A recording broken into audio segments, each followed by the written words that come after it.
उदयपुर की घटना पे जहां चारों तरफ से निंदा के स्वर उठ रहे हैं, वहीं एमआईएम प्रमुख असदुद्दीन ओवैसी ने भी उदयपुर घटना की निंदा की है। ओवैसी ने कहा है कि हिंसा को स्वीकार नहीं किया जाएगा। ओवैसी ने बात की एबीपी न्यूज संपादक सुमित अवस्थी से, तो उन्होंने क्या कुछ कहा जरा सुनिए। और जो कुछ उदयपुर में हुआ उसकी कड़े शब्दों में भर्त्सना पूरे देश से हो रही है। मेरे साथ इस वक्त असदुद्दीन ओवैसी साहब जुड़ गए हैं। बहुत ही खतरनाक और दुर्दांत तस्वीरें ओवैसी साहब उदयपुर से देखने को मिली हैं। ऐसा लगा हिंदुस्तान में जैसे आईसिस का राज हो गया है। इस तरह की तस्वीरें ऐसा पहले मैंने आज तक नहीं देखा था। क्या कहना चाहेंगे जो कुछ उदयपुर में हुआ? नहीं, जैसा आपने कहा मेरे भी वही जज्बात है। मैं भी वही अल्फाज को इस्तेमाल किया हूँ और जितना भी उसकी हम मजम्मत करें, कंडेम करें, वो नाकाफी है। क्योंकि आप कानून को अपने हाथ में लेकर किसी की आप कत्ल नहीं कर सकते, आप किसी को नहीं मान सकते। देश में अदालत है, देश में कानून है, और अगर आप खुद एक जज और जूरी बन जाएंगे तो फिर देश में ना रूल ऑफ लॉ रहेगा, ना अमन रहेगा। तो इसलिए जो वाकया हुआ है ये शदीद उसको मजम्मत करनी चाहिए, और कोई बगैर कोई इफ्स एंड बट्स के ये गलत हुआ है, ये जुल्म है, और किसी को भी ये इख्तियार नहीं है कि वो कानून को हाथ में ले। बल्कि मैं तो ये भी कहूंगा कि उन इसी नाजेबा और जुल्म करने वालों ने देश के प्रधानमंत्री का भी नाम लिया है। अरे भाई, आप होते कौन है? ये सब चीजें कंडेमनेबल है, ये जो रेडिकलाइजेशन है। इसलिए मैंने पार्लियामेंट में खड़े होकर सुमित साहब इस बात का डिमांड किया था कि जो रेडिकलाइजेशन जिस किसी समाज में, समुदाय में, रिलीजन में हो रहा है, होम मिनिस्ट्री को चाहिए कि उन सब पर नजर रखे। तो ये लोग जो रेडिकलाइज हो चुके हैं, ये इसी का नतीजा हम देख रहे हैं। नुपुर शर्मा ने माफ़ी मांग ली। नुपुर शर्मा ने उस बात के बाद कोई टीवी डिबेट में अपीयरेंस नहीं किया, कहीं उनके बारे में कुछ नहीं कहा गया। लेकिन लोगों ने उनकी बात को सुनने की बजाय नुपुर शर्मा के नाम पर राजनीति की। कोई फेवर में प्रोटेस्ट कर रहा है, कोई अगेंस्ट में प्रोटेस्ट कर रहा है, कोई नुपुर शर्मा के सपोर्ट में है, कोई नुपुर शर्मा के अगेंस्ट में।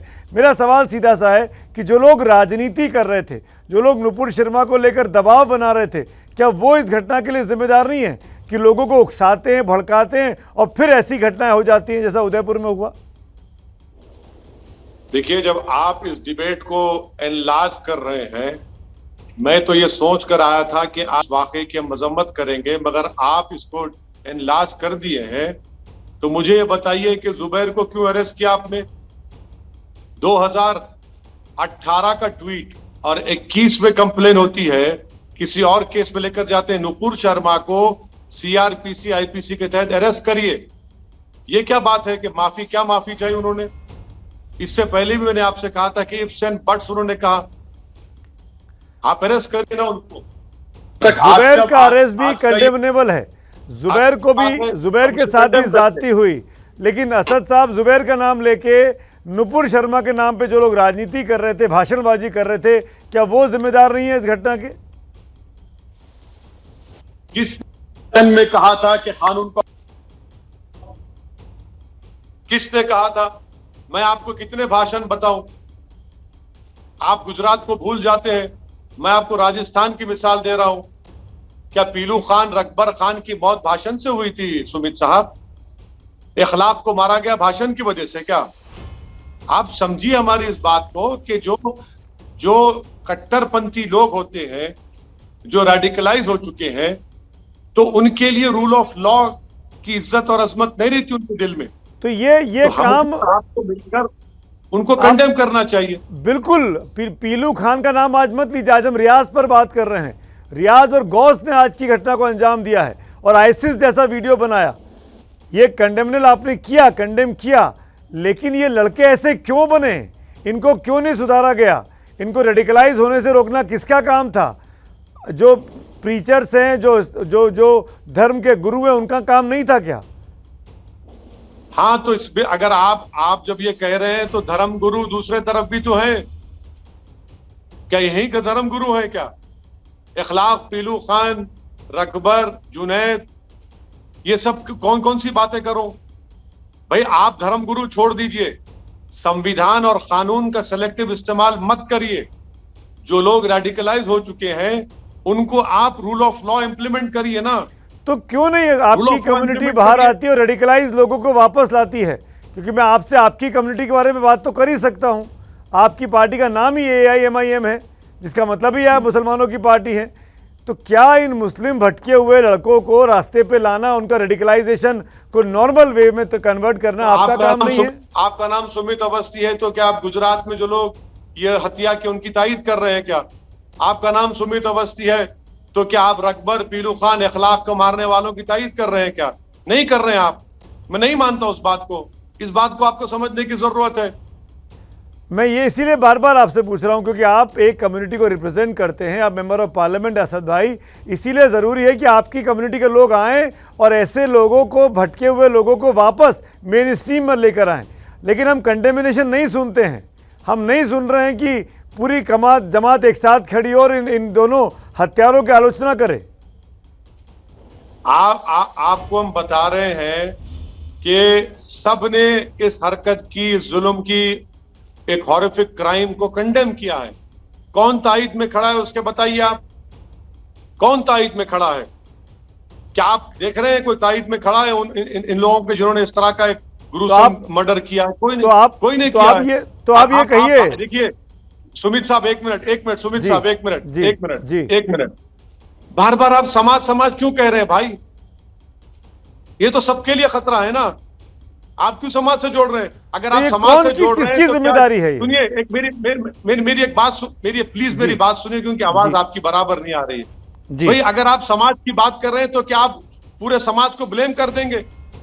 जिन्होंने वीडियो निकाला आपके नहीं ब्लेम करेंगे ना, आप उन लोगों को ब्लेम करेंगे, उनके रेडिकलाइजेशन को ब्लेम करेंगे। आप हमारी हत्या करने की कोशिश की कि गोलियां चलाई, तो क्या मैं समाज को ब्लेम करूंगा? उनके रेडिकलाइजेशन को हमको ब्लेम करना चाहिए। अब मैं आपसे पूछता हूं, पिछली बार जब नुपुर शर्मा ने बयान दिया तो ईरान ने, कुवैत ने, बहरीन ने, तमाम गल्फ कंट्रीज ने सवाल खड़े कर दिए। नुपुर शर्मा से माफ़ी मांगे, बीजेपी एक्शन ले। बीजेपी ने एक्शन लिया, नुपुर शर्मा ने अपना ट्वीट पे सफाई दे दी। मेरा सवाल है कि आज आप अपील करेंगे उन कंट्रीज से कि भाई इन लड़कों को लेकर भी कुछ बोलो, इन पर क्यों नहीं कुछ बोल रहा है? नहीं, मुझे ताज्जुब ये हो रहा है कि आप कब से नुपुर शर्मा के स्पोक्स पर्सन बन गए। मैं तो उस सुमित अवस्थी को जानता हूं जो बेबाक तरीके से जर्नलिज्म करता है। अफसोसनाक बात है कि आज आप नुपुर शर्मा के स्पोक्स पर्सन बने हुए हैं। हम डिमांड कर रहे हैं कि आईपीसी सीआरपी के तहत उनको गिरफ्तार होना चाहिए।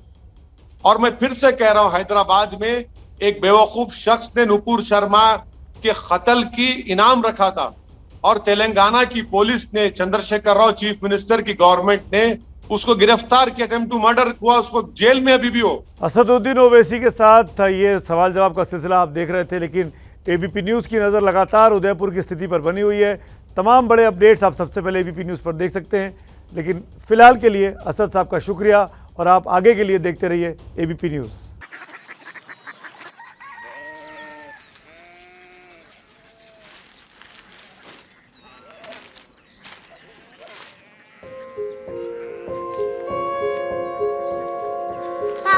बाबा Korea city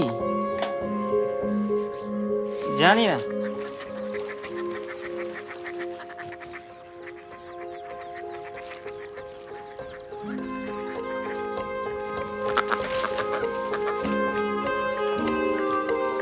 Korea city?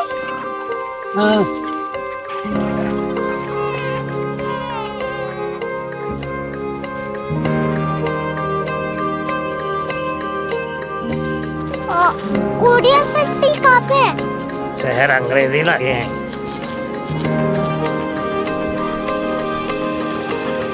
Korea city.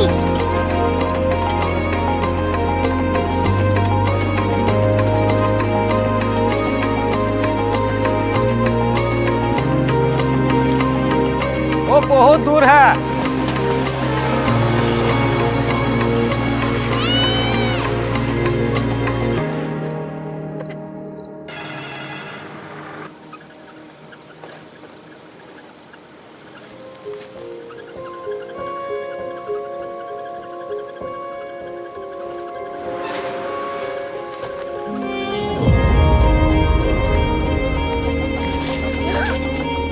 Curiosity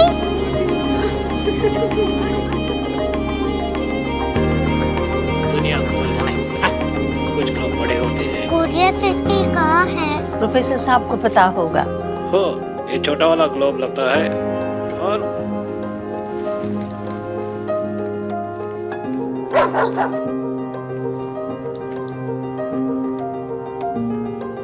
पता नहीं, मेरी बेटी से जाके मिल लो, शायद उसे मालूम हो।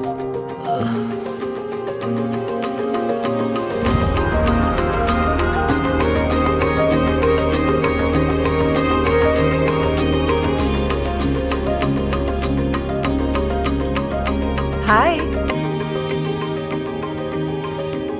बाबा ने भेजा है। Come here. Curiosity Korea city नहीं, क्यूरियोसिटी। वो क्या? That's what brought you here. जो तुम्हें यहाँ तक ले आया। क्यूरियोसिटी